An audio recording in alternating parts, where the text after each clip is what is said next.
नमस्कार साथियों। मैं डॉक्टर दीपक सिंह बादल आपके मध्य में मुहावरे विषय पर दूसरी कक्षा को लेकर उपस्थित हूँ, जो कि उत्तर प्रदेश पुलिस व अन्य सभी प्रतियोगी परीक्षाओं के लिए बेहद महत्वपूर्ण होने वाली है। आइए शुरुआत करते हैं। साथियों, जीवन और साहित्य का घनिष्ठ संबंध है, क्योंकि व्यक्ति का जो जीवन होता है साहित्य से आनंदमय बन जाता है। प्रत्येक साहित्य में मुहावरों का विशेष स्थान है। लोक साहित्य में मुहावरों की अति महत्वपूर्ण भूमिका है।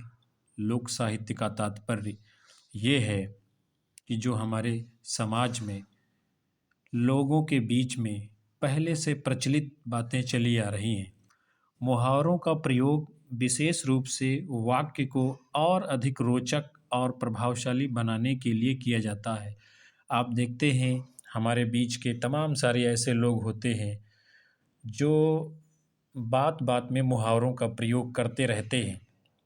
मुहावरा अरबी भाषा का शब्द है जिसका अर्थ है अभ्यास या आदत। अर्थात हम देखते हैं जब लोग बार बार किसी बात का प्रयोग करते हैं तो वो कहीं न कहीं मुहावरे के रूप में बन जाता है। परस्पर बातचीत करना, उर्दू में इसे तर्ज कलाम या रोज़मर्रा कहते हैं। रोज़मर्रा में वही चीज़ें आती हैं जिसकी हमें आदत हो जाती है। तर्ज कलाम भी जैसे आप कहते हैं किसी ने तकिया कलाम बना लिया, अर्थात बार बार बात को दोहराना।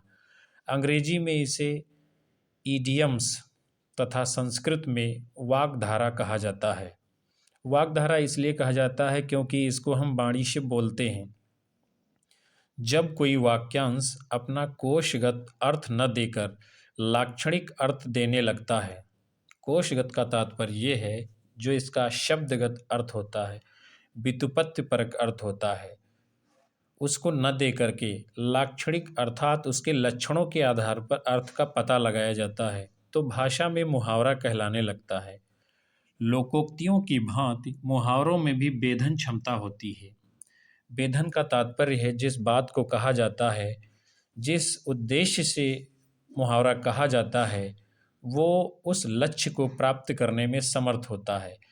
वाणी मानव जीवन की कठोरता एवं कठिनता को अभिव्यक्ति के माध्यम से सरल बनाती है। वाणी मानव जीवन का श्रृंगार भी है।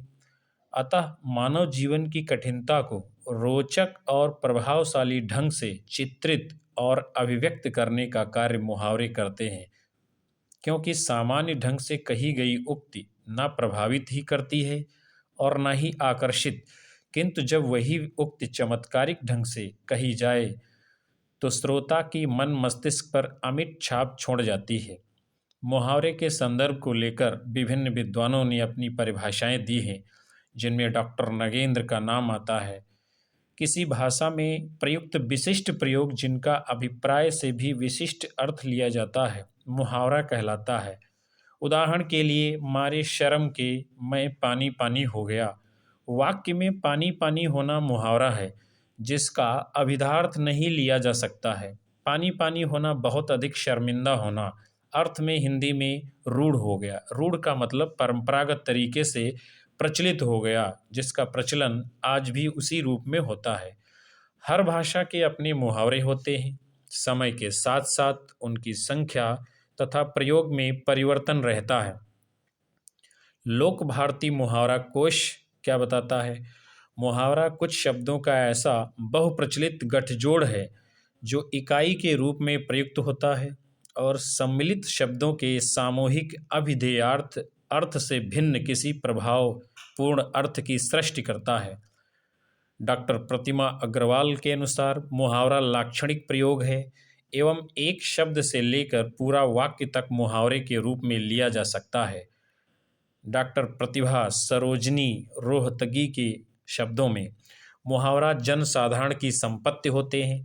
जनसाधारण इसलिए संपत्ति मानी जाती है क्योंकि बात बात में लोग इसका प्रयोग करते रहते हैं। आम तौर से लोग इसका प्रयोग करते रहते हैं, बगैर पढ़े लिखे लोग भी इसका प्रयोग करते रहते हैं, इसलिए इसको जनसाधारण की संपत्ति कहते हैं।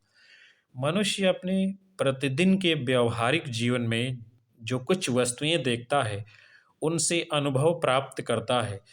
इन्हीं वस्तुओं, विचारों, दृश्य, अनुभवों आदि में भी अधिक आश्चर्यजनक व कौतूहलम वस्तुएं आदि ही उसके मानस पटल पर प्रभाव डालते हैं और उनको वो अपने शब्दों में बांध देता है। निष्कर्षतः जब हम देखते हैं कि मुहावरा जनमानस की संपत्ति है जो एक वाक्य से प्रारंभ होकर विलक्षण अर्थ उत्पन्न करती है, ये भाषा को रोचक, कौतूहलपूर्ण एवं प्रभावशाली बनाने के लिए प्रयुक्त होते हैं और विशेष रूप से लोक साहित्य में मानव वाणी को अभिव्यक्त करने में मुहावरों का प्रयोग किया जाता है। निष्कर्षतः हम यही जान पाते हैं कि मुहावरा इन विभिन्न परिभाषाओं के अंतर्गत जो देखने को विशेषता मिलती है मुहावरे की, कि मुहावरा लाक्षणिक और व्यंजना में अपने अर्थ को देता है और साथ ही साथ जन साधारण में इसका प्रचलन आम तौर से पाया जाता है। इसके उपरांत मुहावरे की कुछ अपनी विशेषताएं हैं, कुछ उसके लक्षण हैं, कुछ उसकी प्रवृत्तियां हैं जिसके आधार पर आप ये पहचान पाते हैं कि ये मुहावरा है अथवा नहीं है। उनमें ही एक पहली विशेषता है वाक्य प्रयोग। मुहावरे वाक्य में प्रयुक्त होकर ही अपना पूर्ण अर्थ देते हैं। ये वाक्यांश होते हैं। उदाहरण के लिए पेट काटना, इस वाक्य में कोई विलक्षण अर्थ उत्पन्न नहीं होता। जब ये वाक्य में प्रयोग होता है, जैसे मैंने पेट काट काट कर अपने लड़के को पढ़ाया, तब ये विलक्षण अर्थ प्रस्तुत करेगा। इसी तरह कलम तोड़ना, आपको लगता होगा कि कलम हमने तोड़ दी, हमारा काम हो गया, लेकिन इसका अर्थ ये नहीं है। जब ये विलक्षण अर्थ को प्रकट करेगा तो कलम तोड़ने का अर्थ ये होता है कि सुलेख को इतने सलीके से, इतने बेहतरीन अच्छे शब्दों में लिखना कि जैसे कलम ही तोड़ दी हो। दूसरी विशेषता है मुहावरे का स्वरूप स्थिर रहता है।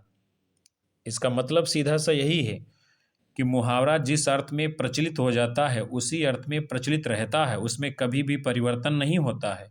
उसका स्वरूप हमेशा ही एक जैसा रहता है। कोई भी काल हो, कोई भी परिस्थिति हो, कोई भी समय हो, उसका अर्थ वही रहेगा जो प्रचलित रूप में चल जाता है। उदाहरण के लिए कमर टूटना, मुहावरे में कमर शब्द की जगह कट शब्द का प्रयोग आप नहीं कर सकते हैं, क्योंकि कट शब्द का प्रयोग इस मुहावरे में कभी किसी पुस्तक में किया ही नहीं गया है। इसी तरह अंकुश लगाना मुहावरा है, इसमें अंकुश की जगह प्रतिबंध शब्द का प्रयोग नहीं किया जा सकता। कलम तोड़ना में कलम की जगह पेन तोड़ना भी नहीं कहा जा सकता। तीसरी विशेषता है प्रसंगानुसार प्रयोग, अर्थात मुहावरों का प्रयोग किस प्रसंग में किया जाता है ये बात बहुत मायने रखती है। जैसे दूध के दांत न टूटना का अर्थ अनुभव या ज्ञान न होना। इस वाक्य को इसलिए प्रयोग किया जाएगा, किसी और अर्थ में इसका प्रयोग नहीं किया जा सकता। इसी तरह बाग बाग होना का अर्थ खुश होने के रूप में किया जाएगा और किसी अन्य अर्थ में नहीं। चौथी विशेषता जो मुहावरे की है वो है गतिशीलता। समय और परिस्थिति तथा समाज और देश में परिवर्तन के साथ साथ नए नए मुहावरे भी विकसित होते रहते हैं। जैसे अंधे की लाठी प्रतीक समाज में रहते हैं और मन में लड्डू फूटना, बाजार गर्म होना, लुटिया डूबना आदि समय के साथ साथ बनते मुहावरों के उदाहरण हैं। जैसे ही कोई शब्द भाषा में प्रचलित होने लगता है, उससे संबंधित मुहावरे भी विकसित होते चलते हैं। अर्थात मुहावरों में भी गतिशीलता बनी रहती है। नए भाषा, नए शब्दों के अनुसार भी मुहावरे गढ़ जाते हैं समय के साथ। अगली विशेषता जो मुहावरों की है वो है लाक्षणिकता, जो बहुत ही महत्वपूर्ण विशेषता मुहावरे के लिए मानी जाती है। मुहावरे लाक्षणिक अर्थ प्रदान करते हैं। इनमें कही गई बात का उत्तर सीधा, सरल, सपाट नहीं होता है। यदि सीधा, सरल, सपाट होगा तो वो अपना अभिधा में अर्थ देगा, जो कि मुहावरे में संभव नहीं है। उदाहरण के लिए खिचड़ी पकाना, उसका शब्दार्थ नहीं लिया जा सकता। इसका अर्थ है कि गुप्त रूप से सलाह करना। इसी तरह भैंस के आगे बीन बजाना का लाक्षणिक अर्थ है अज्ञानी के सामने ज्ञान की बात करना। लगभग सभी मुहावरों के अर्थ लाक्षणिक ही होते हैं, उनका सीधा साधा अर्थ ग्रहण नहीं किया जा सकता। अगली विशेषता है मानव शरीर के अंगों से संबंधित। आप देखते हैं कि हिंदी में अधिकतर मुहावरे जितने भी आप देखेंगे वो मनुष्य के शरीर से ही संबंधित होते हैं। जैसे आँख का तारा, इसमें मनुष्य की आँख आ गई। नाकों चने चबाना, मनुष्य की नाक आ गई। मुँह की खाना, मनुष्य का मुँह आ गया। मुँह तोड़ जवाब देना, मनुष्य का मुँह आ गया। कान पर जूं न रेंगना, मनुष्य का कान आ गया। शैतान की आंत, मनुष्य की आंत आ गई। दूध के दांत, मनुष्य के दांत आ गए। दांत खट्टे करना, मनुष्य के दांत आ गए आदि। इस प्रकार आप देखते हैं कि सभी मुहावरों में अधिकांशतः लगभग मानव शरीर के अंगों को ही जोड़ा जाता है। अगली विशेषता जो मुहावरों की है वो है अनुभव पर आधारित। मुहावरे जीवन की प्रत्येक परिस्थिति से मिलने वाले अनुभवों पर आधारित होते हैं। किसी समाज में जब लोगों द्वारा अनुभव की गई स्थिति परिस्थितियों के आधार पर की गई बातें प्रचलित होने लगती हैं तो वह धीरे धीरे मुहावरों का रूप धारण कर लेता है। जैसे दौड़ धूप करना, दूध का दूध, पानी का पानी, कोल्हू का बैल, चिराग तले अंधेरा, घोड़े बेचकर सोना, कमर कसना, कीचड़ उछालना आदि क्या हैं? ये सब अनुभव पर आधारित मुहावरों के उदाहरण हैं। अगली जो विशेषता मुहावरों की है वो है भाषिक समृद्धि के प्रतीक। इसका मतलब यही है, जब मुहावरों का प्रयोग व्यक्ति करता है तो कहीं न कहीं वह अपनी भाषा की समृद्धि की बात करता है। मुहावरे के कहने से, मुहावरे के बोलने से भाषा में सजीवता, जीवंतता, दृढ़ता आ जाती है। मुहावरे का प्रयोग करके व्यक्ति अपनी बात को बहुत ही मजबूत तरीके से किसी के समक्ष रखता है। इनकी अधिकता अथवा न्यूनता से भाषा के बोलने वालों के श्रम, सामाजिक संबंध, औद्योगिक स्थिति, भाषा निर्माण की शक्ति, सांस्कृतिक योग्यता, अध्ययन सबका एक साथ पता चलता है। जो समाज जितना अधिक व्यावहारिक और कर्मठ होगा उसकी भाषा में इनका प्रयोग भी उतना ही अधिक होगा। मुहावरों का प्रयोग भाषा की समृद्धि एवं विकास का सूचक होता है। इस प्रकार जो निष्कर्ष रूप में हम पाते हैं, मुहावरे लोक जीवन के साथ साथ भाषा और साहित्य की स्मृति के आधार पर भी कहे जा सकते हैं, गढ़े जा सकते हैं। मुहावरा अरबी भाषा का शब्द है, अर्थात आपको पता होना चाहिए मुहावरा हमारी हिंदी भाषा का शब्द नहीं है, ना ही संस्कृत भाषा का है, ये अरब देशों से आया। साहित्य जगत को चमत्कृत भाषा प्रदान करना ही मुहावरों का मुख्य कार्य है। साहित्यकार अपनी भाषा में सरल, सहज और सूक्ष्म भावाभिव्यंजना का रूप देने के लिए इनका प्रयोग करता है। कम शब्दों में अधिक भाव को प्रकट कर रचनाकार एवं वक्ता अपनी लेखनी एवं वक्तव्य को सौंदर्य प्रदान करता है। तात्पर्य ये है कि मुहावरे का प्रयोग जब व्यक्ति करता है तो जिस बात को वो बहुत विस्तार से समझाना चाहता है उसी बात को वो एक पंक्ति के मुहावरे में सिद्ध कर देता है। मुहावरों की पहचान उसके अंत में सदैव ना होने से प्रत्यक्ष होती है। अर्थात आप कैसे पता लगाएंगे कि ये मुहावरा है कि नहीं, तो प्रत्येक मुहावरे के अंत में आप देखेंगे ना शब्द का प्रयोग, ना अक्षर का प्रयोग होता है। मुहावरों के शब्दों में परिवर्तनीय आशंका नहीं की जा सकती है, अर्थात उनका मूल रूप नहीं परिवर्तित किया जा सकता है। अब हम यहाँ पर कुछ मुहावरे और उनके अर्थ, साथ ही साथ उनके प्रयोग को देखेंगे। अंक भरना, सीने से लिपटा लेना। अंक का मतलब होता है किसी को अपनी गोद से या सीने से लगा लेना। राम ने भरत को अंक भरकर विदा किया। फूले न समाना, बहुत प्रसन्न होना। आपको कोई ऐसी चीज़ प्राप्त हो जाए जिससे आप फूले न समा रहे हो, आपकी लॉटरी लग जाए और आप फूले नहीं समाते हैं। अंगार बरसना, बहुत गर्मी, जून में तो यहाँ अंगार बरसते हैं। अंगार का मतलब होता है जैसे आग जल रही हो उसी तरीके से गर्मी हो रही हो। अंगारों पर पैर रखना यानी खतरे से भरा कार्य करना। उसको कितना भी समझाओ किंतु वो अंगारों पर पैर रखने से बाज नहीं आता। अंगूठा दिखाना यानी समय पर मना कर देना। जब आपका काम हो तो आपको अंगूठा दिखाकर व्यक्ति सामने से चला जाए, मुकर जाए। जो मौके पर अंगूठा दिखाए वो दोस्त ही क्या। अंटी मारना, चुपके से किसी वस्तु को ले लेना। आप कहते हैं ना अपने घरों में कि वो तो अंटी लगाए बैठा था हमारे ऊपर, मुझे भी पता नहीं चला कि उसने कब अंटी मार दी।